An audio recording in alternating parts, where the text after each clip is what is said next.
And now to business. Nigeria has been given a new oil output in 2024 by the Organization of Petroleum Exporting Countries, OPEC, of 1.5 million barrels per day, following days of intense negotiations.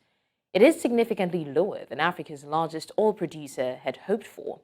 The Bola Tinubu-led administration had, during the week, pegged crude oil output at 1.78 million barrels per day for next year. OPEC had tasked three consultancies, IHS, Rystad Energy, and Wood Mackenzie, with verifying production figures of Nigeria, Angola, and Congo. Based on that, the cartel arrived at Nigeria getting a 2024 target of 1.5 million barrels per day, Angola 1.11 million barrels per day, and Congo a target of 277,000 barrels per day. Joining the news from London, UK is Seun Dania. He is an energy consultant. Thank you so much, Seun, for joining us. Good afternoon. It's a pleasure to be here. Good afternoon to you too. Now, Seun, with the crude oil production quota granted by OPEC to Nigeria, do you think that the Bola Tinubu government will need to borrow more money, or can it still make do with what they have? I personally believe that the government needs to assess its financial situation and determine whether the crude oil production quota granted by OPEC will be sufficient. But of course, let's also note that within the report that was published by OPEC, there's a caveat whereby in June 2024, or according to those IHS, Wood Mackenzie, and Rystad Energy would also review the production output of Nigeria. Nigeria was last year it was about 1.2, 1.180 thereabout. And so there's been a significant increase by going to 1.380 right now. Even though the Nigerian government is asking for 1.5 million barrels and above. So OPEC has mandated, those three organizations to check if Nigeria will be able to meet that quota. So it's possible for the OPEC quota to increase within the course of the year next year.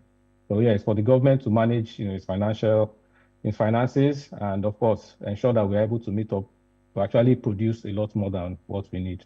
If we produce more than that and we usually have good oil prices, then definitely there might be no need for the government to borrow, of course, and including local refining capacity. Therefore, we'll then be able to also export, more refined products.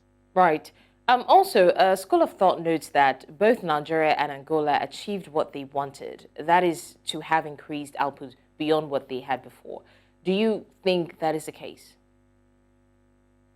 Yes, it is. It is the case. They've been able to get higher quotas than they had last year, which means they were able to produce more. And there's also, the opportunity for them to make sure that they meet up with that with the quota that they have already been given.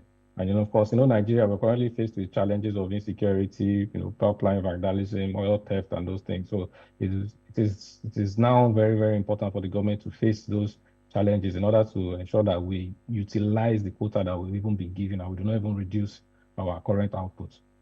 And for Angola, yes, the good thing is everybody wants more quota to be able to export more, which translates to more money for them. It's for everybody, for both countries to utilize the opportunities that they currently have and then be able to make the best out of it. Now, the elephant in the room for Nigeria would be the production of up to the quota given. Would Nigeria be able to produce 1.5 million barrels per day? Do you think so? Yes, let's remember that several years ago, Nigeria was producing well over 2 million barrels a day. We have the crude oil, we have the resources. What has been restricting us over the years has been insecurity, which I've mentioned, the pipeline vandalization, oil theft. Once the Nigerian government, with the security forces are able to tackle all this, we will definitely be able to surpass the current quota that we are giving. Even the production quota, we can definitely produce more than that. Now, also, in a related development, the construction of the Nigeria-Morocco gas pipeline will start next year. What is your view on this, and what benefit awaits both nations? It's significant. There's significant benefits for both countries. The pipeline, as we know, will transport natural gas from Nigeria to Morocco, providing Nigeria and Morocco with a reliable and affordable source of energy.